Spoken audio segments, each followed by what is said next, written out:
నమస్కారం అండి. నేను doctor Jameel, Indian Americans forum, NRI forum నుంచి మీ అందరికీ నమస్కరిస్తూ ఇవాళ జరిగిన సమావేశానికి టి పద్మారావు గౌడ్ గారికి పిలవడం జరిగింది.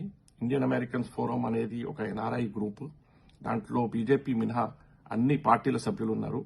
అయితే మేము ఇవాళ సమావేశంలో నిర్ణయించడం ఏం జరిగిందంటే, పద్మారావు గౌడ్ గారు సికింద్రాబాద్ ఎంపీ నుంచి మేము ఎండోర్స్ చేయడం జరిగింది.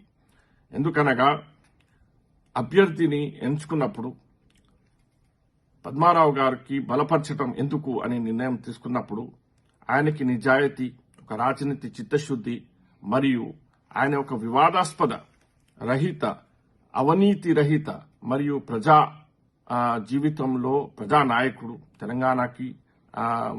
తెలంగాణ ఉద్యమంలో పనిచేసిన వాడు. అందుకోసమే మేము ఇండియన్ అమెరికన్ ఫోరం ఎన్ఆర్ఐ తరఫున మేము ఆయనకి ఎండోర్స్ చేయడం జరిగింది.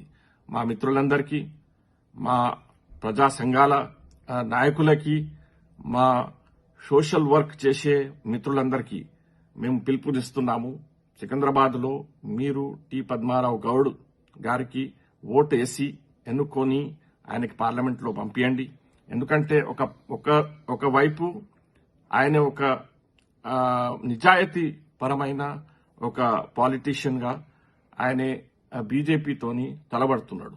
అయితే బీజేపీకి ఇప్పుడు మనము చూసుకుంటే ఒక 10 సంవత్సరాల నుంచి బీజేపీ చేసిన మైనారిటీస్ కి వ్యతిరేకంగా పాలసీస్ కావచ్చు, ఇంకా ఇతర పాలసీస్ కావచ్చు, బీజేపీకి మనము ఓటు వేయకూడదు.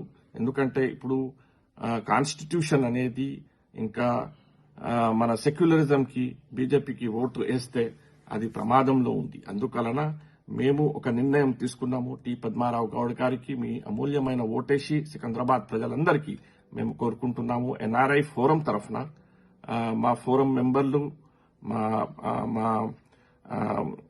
అందరు కలిసి ఓటేసి ఆయనకి పార్లమెంట్ పంపించాల్సిందిగా కోరుతున్నాం. ఎందుకంటే ఒకవైపు బీజేపీ, ఒకవైపు కాంగ్రెస్ లో దురదృష్టవశాత్తు డి నాగేందర్ కి ఆయన బీఆర్ఎస్ ఎమ్మెల్యేగా ఉంటూ కాంగ్రెస్ ఎంపీ టికెట్ ఇవ్వడం జరిగింది.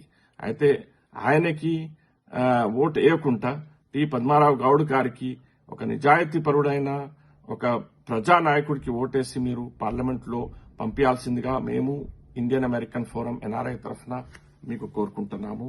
జై తెలంగాణ.